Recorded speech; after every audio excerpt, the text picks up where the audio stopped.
guia de estilo e instruções para a síntese de fala. Início da mensagem. Comece com energia total e um tom de comando, capturando a atenção imediatamente. Catherine stood with her hands folded over the small, plain box that had held Joshua's ring the night he asked her to marry him. Outside the chapel, the wind carried the sharp, dry smell of late autumn across the parking lot. A single maple leaf clung to the hood of a rented sedan and trembled like a small, stubborn truth. Inside, people murmured memories that had no map to the hollow the two of them had left behind. She had taught literature for 30 years. She knew how sentences could hold loss and make it whole. She did not know how to hold a husband gone before his time. If this story reaches you and you want to follow Catherine's journey as it unfolds, please like, subscribe, and stay with us until the end. There are pieces of Joshua's plan you will not want to miss. The lawyer's office smelled of leather and old coffee. Harrison Wells had the careful, practiced patience of someone who had watched other lives fall apart on a desk over the years.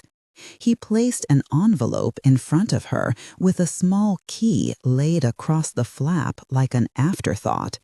The key was heavy and cold, its teeth worn in a pattern she recognized without meaning to, the same key that had opened the studio door on the farm, the one Joshua had used to lock away his odd collections and his late-night maps.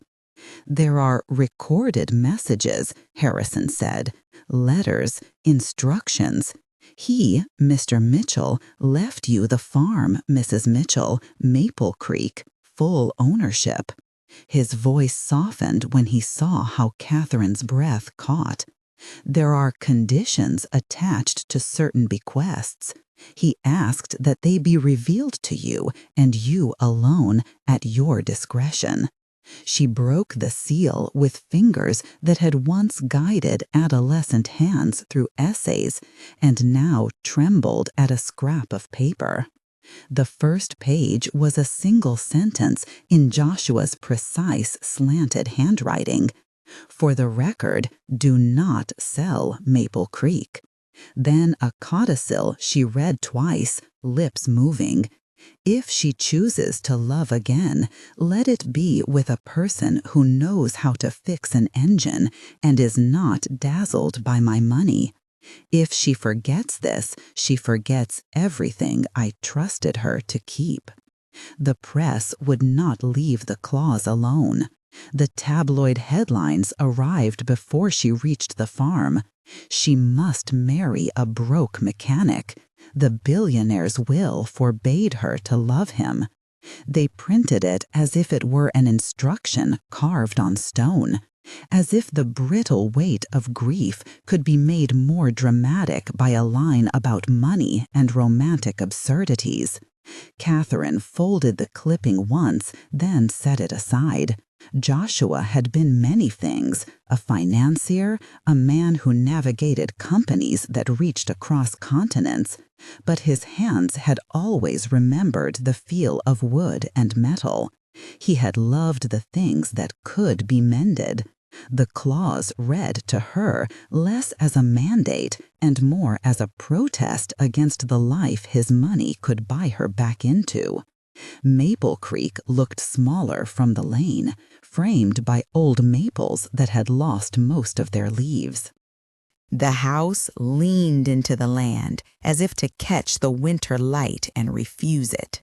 The Mitchell brothers, Robert with a practiced smile, Alan thin and impatient, David, whose silence weighed like a ledger, were already there when her car crunching up the drive slowed to a stop. They had arrived with attorneys and cameras from the local station. Their presence wore the thin varnish of power. Kat, Jenna said, coming to meet her at the car. Her daughter was the same height as she remembered, but hollowed at the edges by a grief Catherine recognized too well. Jenna's hair had gotten too short in the last week. She moved like someone who needed speed to avoid feeling. For a moment, they stood in the cold between them, each one arranging their sorrow into a shape that could be carried. "You were right about one thing," Catherine said, and Jenna blinked. He never stopped planning.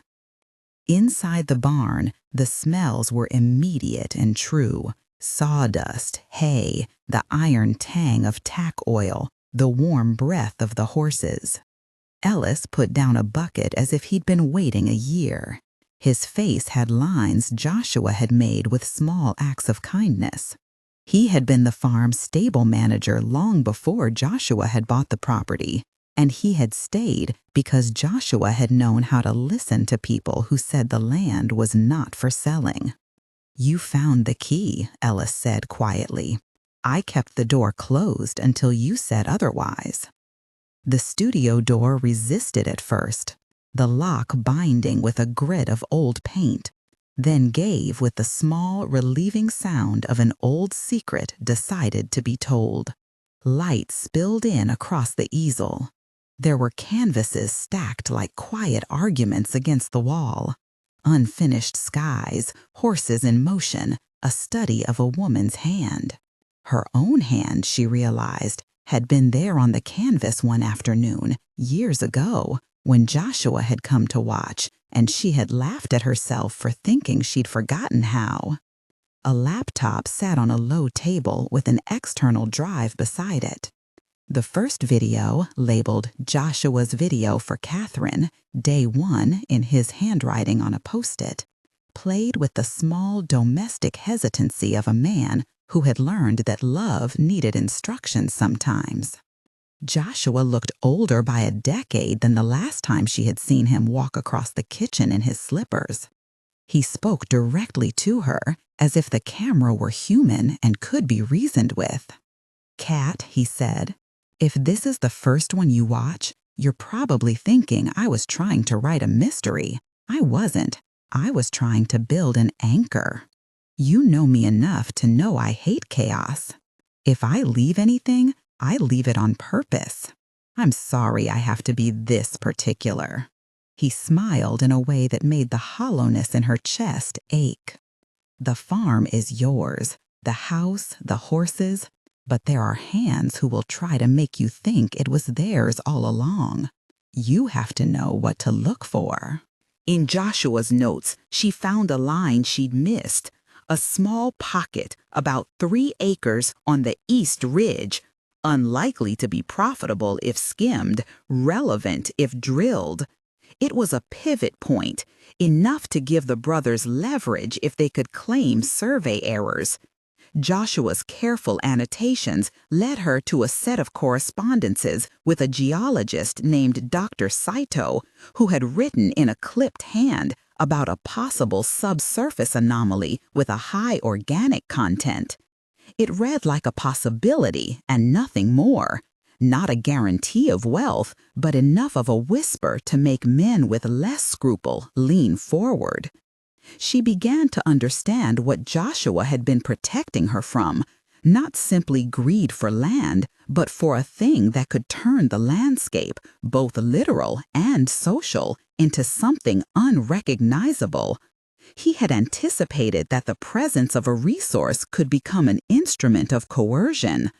The will's odd clause about a man who knows how to fix an engine was less about mechanics than about grounding, a way for Joshua to say, in the language he knew best, that money should not become a substitute for honesty. When the brothers' attorney served a document suggesting that Catherine lacked capacity to manage the farm and proposed a conservatorship for the estate, the town's whisper became louder. They framed their move as concern for Jenna. They argued that Catherine's recent withdrawal into art made her unreliable. Harrison called it an extension of old patterns. men who had always expected the Mitchell property to default to their definition of the family. Catherine met with Harrison in his office, where she sat with her hands on the small key and the war room folder in her lap. "They'll take the easy narrative," he said. "They'll say you are a grieving widow, not a steward. They will use sympathy as a wedge." "So what do we do?" she asked. She wanted a plan the way she wanted a ladder when the cliff felt too steep. "We make the facts hard to corner," Harrison answered. "We bring in professional assessments on the property, chain of title proof, and we show intent. Joshua's left you tools for that. We just have to use them." It was a tactical phase of mourning, a strange, thinned version of the grief that had come with the funeral. Catherine learned to read contracts with the same patient curiosity she once taught to sophomore writers. She gathered appraisals, contacted Dr. Saito, and arranged for a neutral archaeological survey to look for any historical claims. Each document underlined Joshua's note, "Do not sell Maple Creek." Through the winter, videos arrived like timed lights along a path. Joshua's voice guided her through procedural traps. Protect the title. Do not sign without counsel. Trust Ellis. Feed the horses at the same time every day. Remember to paint even when the world told her painting was indulgent. There were also the smaller things he'd known she would need. Recipes to warm fingers on nights she could not sleep. The name of a mechanic in the neighboring town who could fix a tractor with a particular stubborn carburetor. A phone number for a woman who ran a small co-op for locally sourced work that might offer non-extractive options if negotiation ever required alternative income. One video was different. Joshua sat in front of the camera with a folder in his lap and a tiredness in his jaw that Catherine had never seen in him. "If they try to use Jenna as a leverage," he said, "you and Jenna need a conversation that starts from truth, not from accusations. I know you'll be tempted to protect her by telling her everything at once. Don't. Let her make the choice with you. If you can both be anchored in the work we want for the place, then no contract can buy that." That instruction came before the brothers attempted a more invasive move, a suggestion that Jenna might be a match for an expedited inheritance distribution if she consented to a temporary guardianship. It was a maneuver that smelled of emotional extortion, and Catherine recognized it for what it was. At the county hospital, a brief clinical conversation occurred in which a nurse explained testing in general terms and informed consent, citing the standard procedures for family members considering donation or genetic testing. When the brother sent an emissary who suggested that testing was imminent and necessary, Catherine pushed back. "No tests without clear, independent counsel," she said. "No coercion, no pressure." In the small-town rumor mill, this became yet another line to be twisted into character assassination. But Catherine and Jenna talked long before the brothers could turn their conversation into a narrative. They sat by the kitchen table with the map spread between them and Joshua's records breathing like a strange, steady heart into the room. "Why would he say that about me?" Jenna asked finally, the question barreling down the way some truths do when they need to be named. "Why say I should marry someone poor? Is he saying I'm less than?" "He was afraid for us," Catherine said. "That's all. He thought money would attract the wrong kind of loyalty. He wanted a life for you that was chosen because of who you are, not because of what you could inherit. He was clumsy about it maybe, but I think he wanted us to be honest with ourselves." Their reconciliation was slow and ungilded. Jenna admitted fault, how isolation had made her receptive to convenient kindnesses, and the brothers' presence ceded some of its power when mother and daughter began to move as a unit. Catherine taught Jenna how to read a deed. Jenna taught Catherine the newer software that indexed company filings. The two of them were, in their different ways, rediscovering the muscle of shared work. The war room, when finally brought into the open with the help of a reluctant but reputable geologist, revealed not a black and white fortune, but leverage. Enough evidence to compel a meaningful conversation about responsible extraction and community benefit if drilling ever proved viable. Joshua had left a list of stipulations to accompany any negotiation: environmental oversight, a local jobs clause, a fund for land stewardship. He had anticipated the ethical shape of the fight and had left Catherine the means to insist on it. The brothers' counter-strategy involved character and the town's appetite for narrative simplicity. They painted Catherine as sentimental and indecisive, Jenna as impressionable. They wanted an expedient settlement that would cash out whatever potential value the ridge represented before the public could examine Joshua's documents more closely. Catherine found courage in small, practical acts. She painted every morning, her brush finding arcs it had forgotten. She rode the mare named Maple in the late sun, feeling the muscles beneath her and remembering that motion was a kind of prayer. She met with Dr. Saito and Harrison and with a woman named Rosa from the county council who, once she read Joshua's plans, admitted she had been waiting for someone to propose a stewardship model that could survive the appetites of extraction. "You don't have to fight as if you were alone," Rosa told her. "There are ways to frame this that keep the town invested, not just in a checkbook."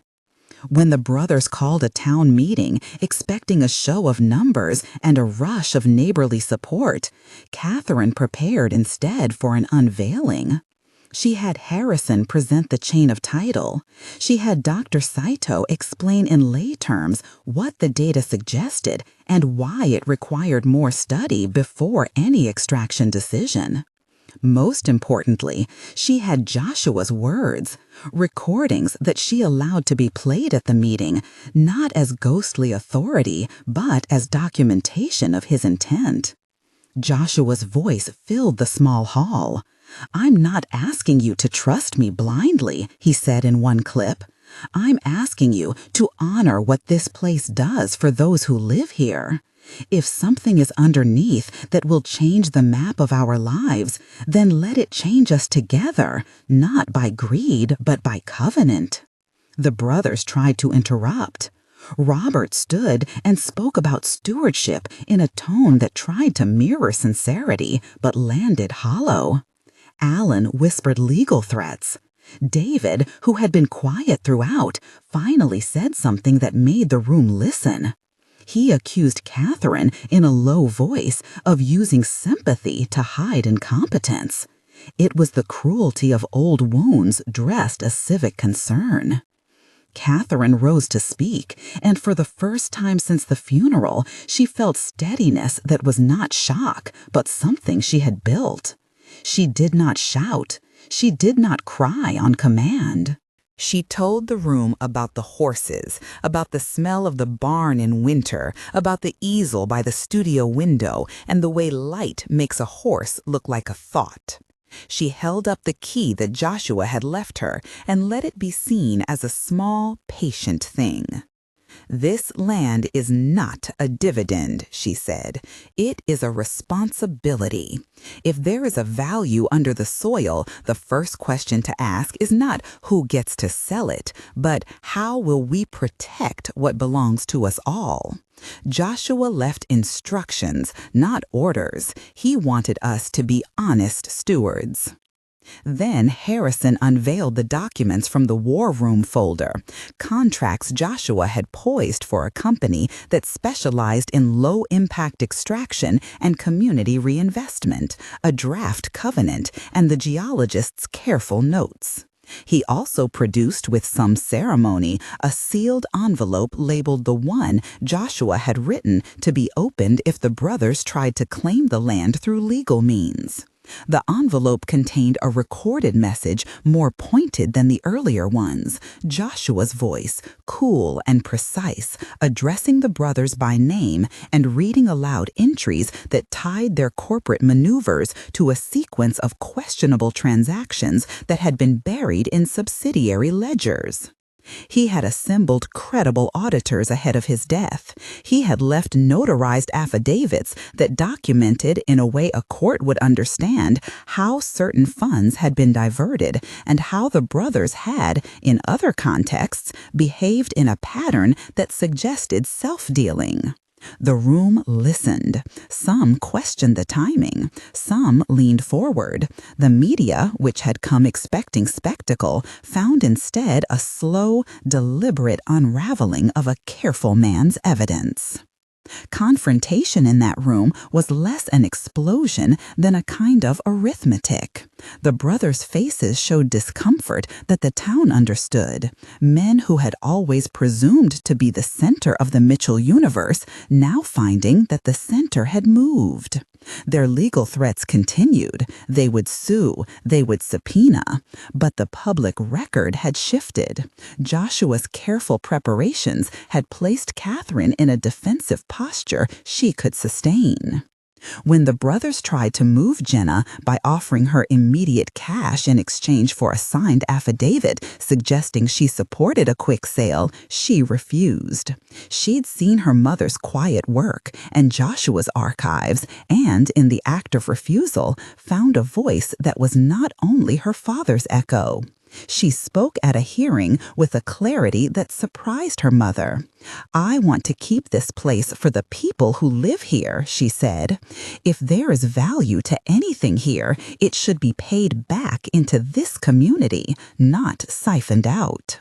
Settlement talks began with men at tables and sandwiches arranged like peace offerings.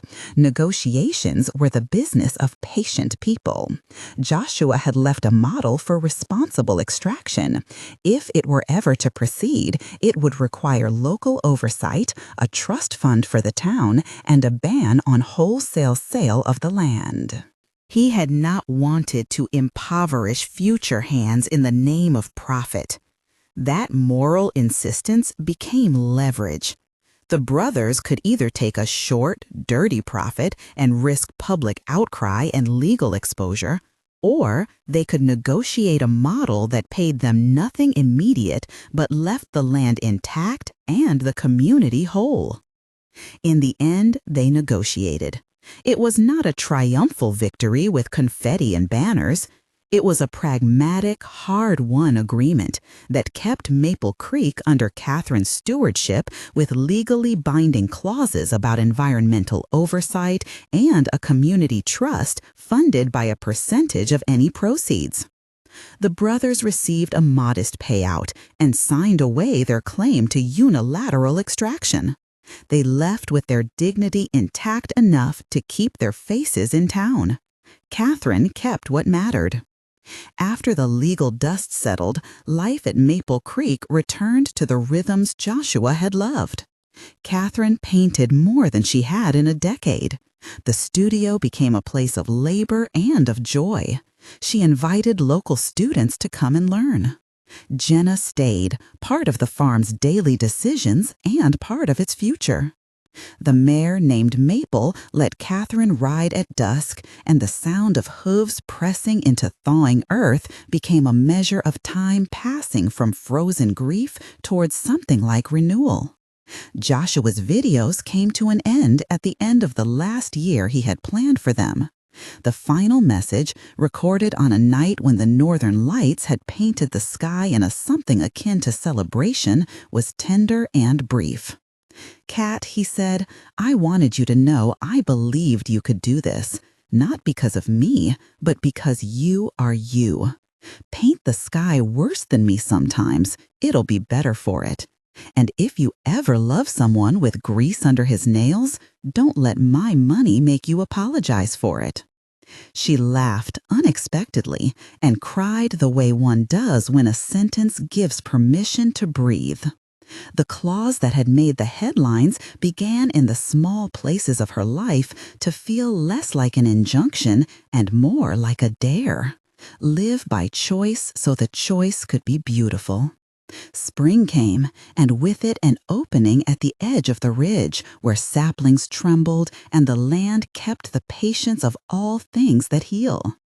Catherine hung her latest painting in the farmhouse kitchen, a wide, unflinching view of the ridge and the creek and a woman on horseback beside a mare.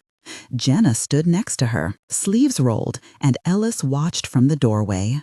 They had made a covenant of work and friendship with the town council. A trust had been formed. The brothers were still men in town with their own lives to live. Some lines did not mend fully, but the arc had bent towards something better.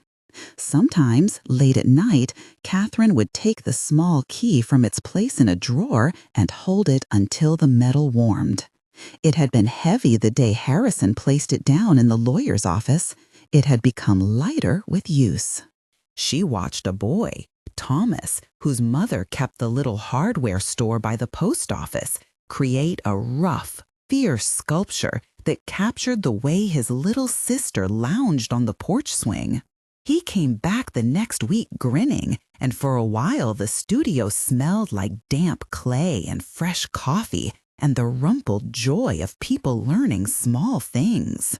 It was in one of those ordinary afternoons that she first noticed the man who would change the pace of her breathing. He was not a thunderclap of destiny. He did not arrive on a motorcycle or clutch some grand confession. He was, rather, the kind of person who did the things that keep country towns running. He fixed the old water pump behind the school when the town clerk called. He tightened the barn roof after a windstorm without asking for more than a cup of coffee in payment. The town called him Tom Wallace. He called the work he did keeping things from giving up. He was an easy fixture around Maple Creek, the kind of man who knew the names of fences and the way to coax stubborn bolts. Catherine first saw him when he came in with a young woman carrying 2 oil-stained rags and a camera with a cracked lens. Laura, one of her students, whose father had spoken often of a neighbor named Tom. Laura wanted to learn to paint the creek as it wound through town. Her father wanted the pump fixed. Tom watched for a while, rubbing his hands together as if to warm them. He had hair that had gone soft at the temples and hands that bore the pale crescents of calluses.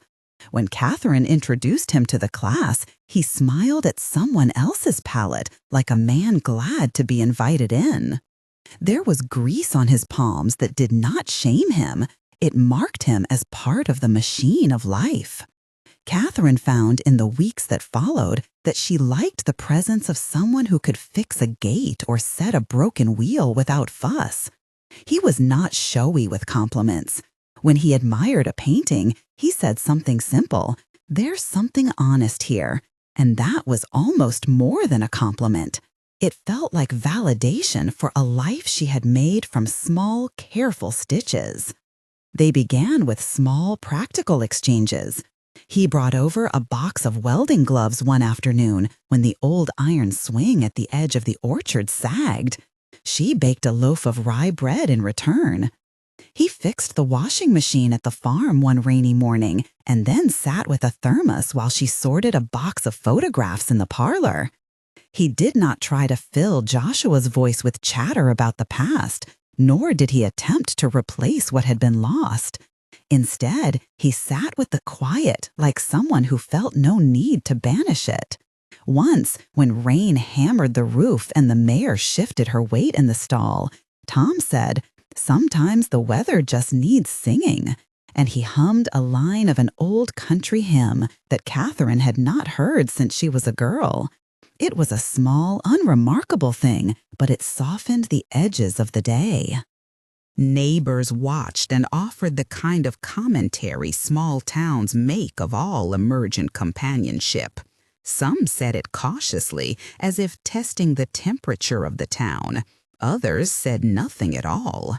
Catherine found the commentary less penetrating than she had expected.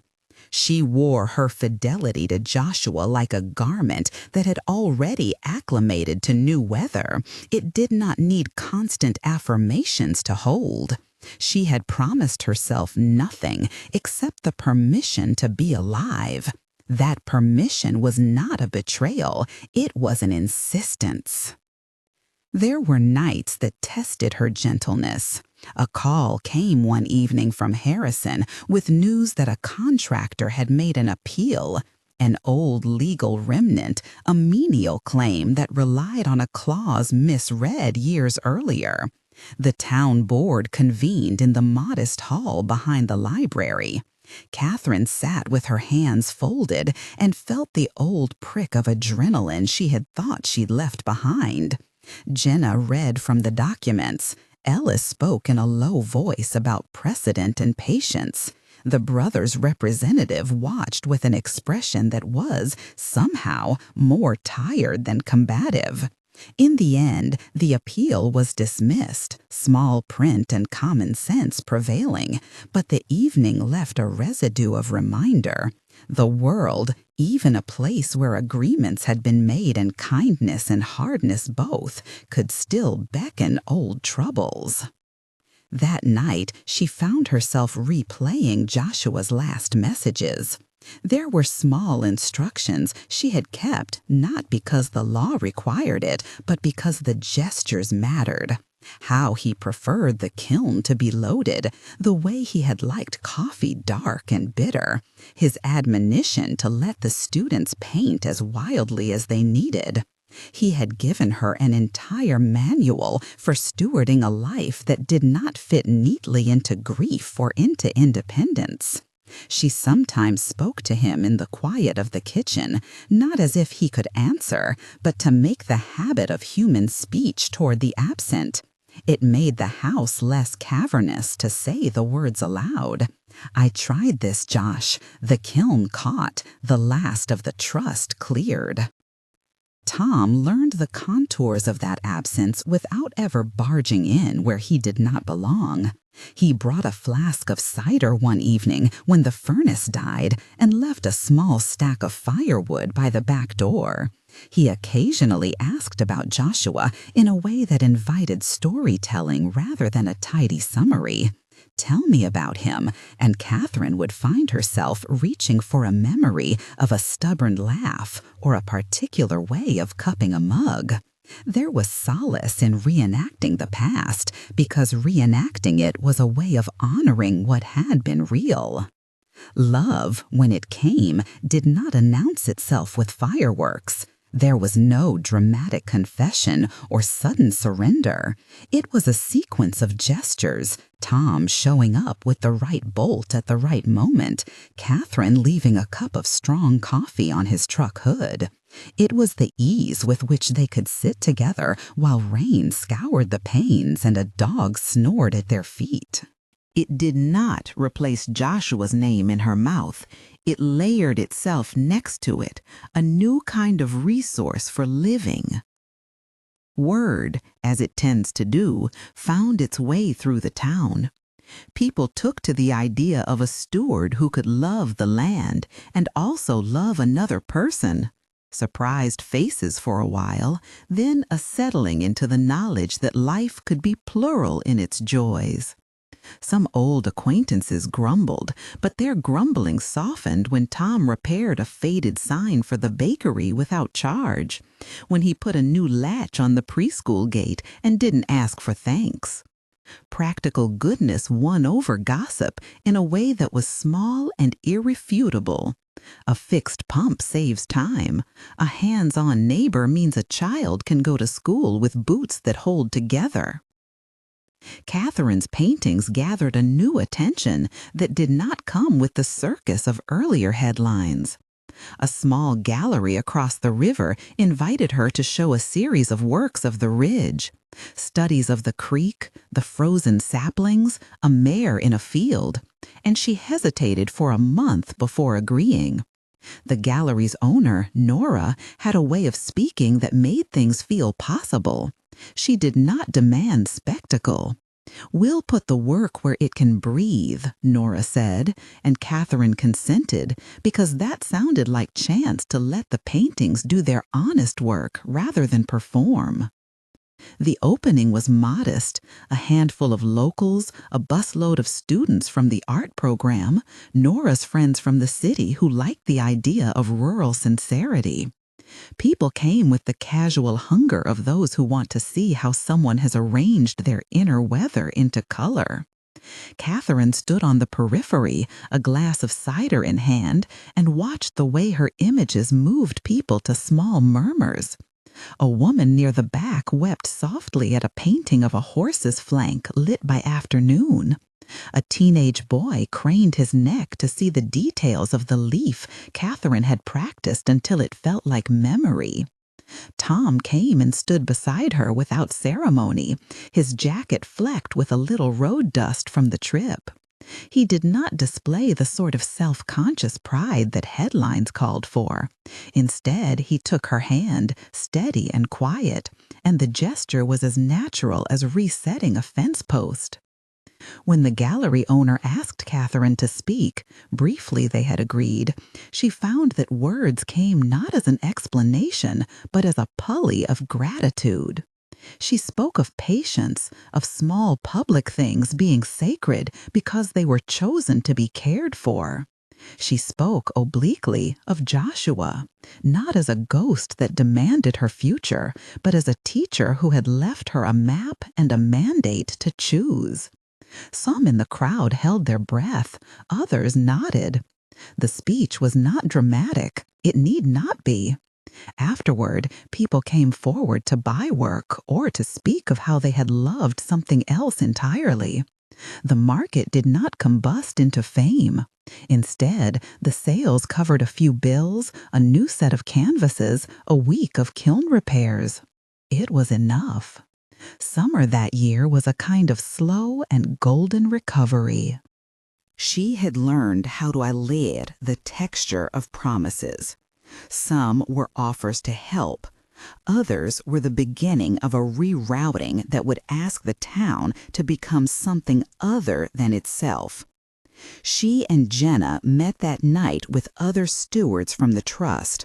A farmer who grew heirloom beans, a school teacher who had a knack for grant applications, an elder who remembered when the creek had been open water rather than culverted stream. They drafted language that would preserve the ephemeral corridors of the creek and demanded environmental oversight that would not be sneered away by corporate brochures. When the developers came to town the next week and presented glossy images of a revitalized Maple Creek, retail spaces and walking trails and promises to introduce culture, Catherine felt an old, familiar tighten in her chest.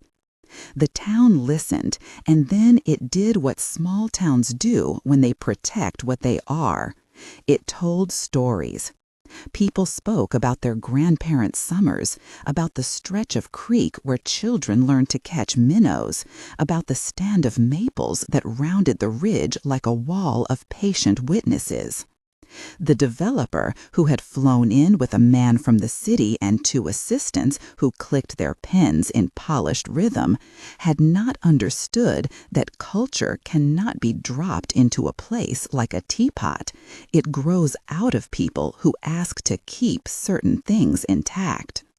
The negotiation that followed would be different from the brothers' fight. There would be no check that could mollify the town into surrender. Catherine found herself at the table more than she expected, speaking in a soft voice that had, over time, learned to be steady. She argued for green buffers and for community consultation and for the preservation of the creek as a corridor that would not be paved into a promenade for someone else's idea of profit. The developer's eyes glossed over with the kind of commodity-slick presence she had encountered before, but the town's meeting, well-attended and fervent, presented a counter-offer. a plan for a community-led development that scaled down the commercial footprint and prioritized the town's existing ecology. In the end, they carved a compromise that felt like law and like mercy. The developers would sponsor a community arts center in exchange for limited development on a parcel the town deemed appropriate, and the trust would hold a veto on any further sales that seemed to threaten the creek. The vote was narrow, and not everyone agreed. There was talk of losses and gains and whether heritage could be packaged into a grant application. Catherine left the meeting with a catalog of tired faces and a ledger of decisions that would require endless stewardship. She and Jenna sat in the car on the ridge afterward, the town spread below them like a quilt, and Jenna said simply, "You did okay." "Okay," Catherine said, and the word was enough at that hour. Winter came with a white hush, and the kind of work that asks for endurance rather than artistry. The residencies paused. The kiln had its annual rest. The mayor's breath showed in the air like a small cloud. Tom and Catherine marked holidays in their own understated ways. No grand declarations, just a shared meal of stew and an evening of trimming the barn's ancient light. They talked less of the future as a far-off map and more of the immediate chores that knitted a life: a fence to mend, a class to plan, a letter to answer. One night near the solstice, when the hill behind the farmhouse was a uniform ink-like slope and the stars were sharp enough to seem like punctuation, Tom suggested they walk to the ridge. They walked with the mare, lulled by haltered patience.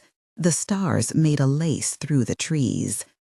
At the top of the ridge, the wind cut through their coats and painted Catherine's cheeks with cold. Below, the town's lights blinked like the slow respiration of someone sleeping.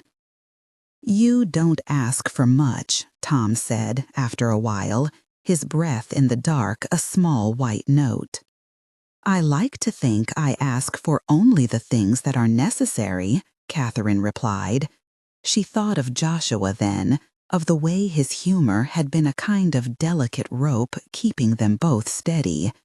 She thought of the key that warmed in the drawer, and how many small keys there were in a life. Tom reached for her hand without need for ceremony. His fingers were warm. They fit around hers easily.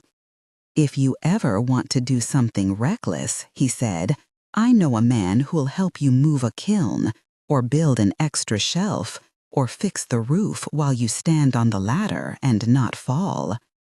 She laughed, and it was a small, clean sound that unlatched something in her chest. "I'm not much for ladders," she said, and then, because the night felt like a place where confessions could be unadorned, she added, "But I might try a small streak of recklessness."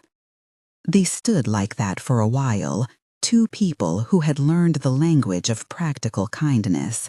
The world around them held its ordinary promises: an unfinished fence, the students who would come back in spring, a trust that would need tending. Catherine had learned that living was a series of translations, translating absence into memory, translating solitude into the company of a small, determined town. When they went back down the ridge, the mare trotted as if to make up for lost time. Back in the kitchen, Catherine found herself reaching for a brush the next day, not to prove something to anyone, but to remember the feeling of being steady and alive.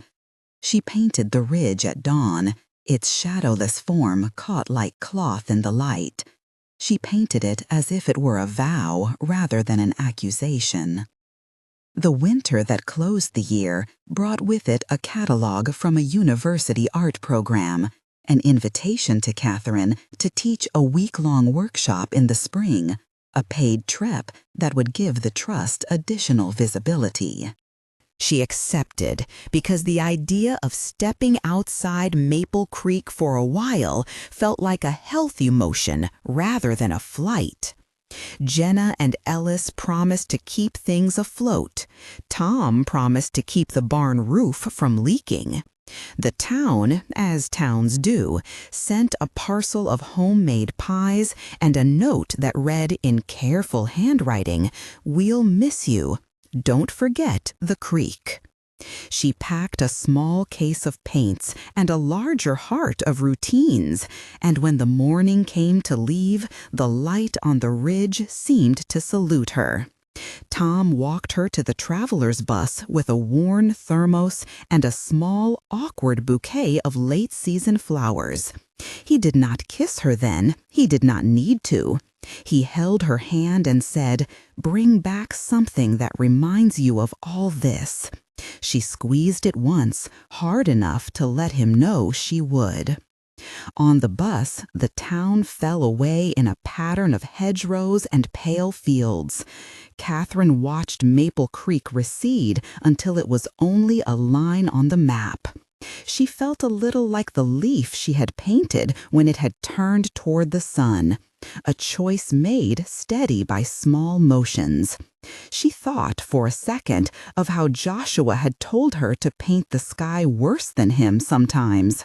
She smiled at the memory, and the city, when it arrived, did not frighten her as it had once done. It was only a place with different light, and she had learned how to see. Still, in the small hours of her stay away, she would reach for that photograph on her bedside table, the one tucked under the kiln when winter had first settled, and read the scrawl on the back again. "Keep watching the light." It was a directive as gentle as a hand on the shoulder. It was, she understood, the point of everything, to keep watching, to keep choosing, to keep repairing. And so she painted, and she taught, and she returned to Maple Creek with a head full of new images and a heart that had learned the patience of loves that do not shout their presence. She returned to an orchard pruned and a studio full of wet canvases and students who had grown in small increments while she had been gone. Tom met her at the bus station with a thermos and a grin that had become familiar. Together, they walked back to the ridge, the mare waiting as if she had been told to keep a place warm. The years ahead would ask of them small things and large, debates at town hall, the occasional threat to the creek, students who needed more than paint but a steady hand on the shoulder. Catherine did not imagine a life without grief. She imagined instead a life where grief could live beside other things: work, love, the making of art, the stoic, ordinary repairs that kept the world whole. She had learned that stewardship was not a single grand choice, but 1,000 small ones, and that sometimes the grandest act was to return to the field and plant again.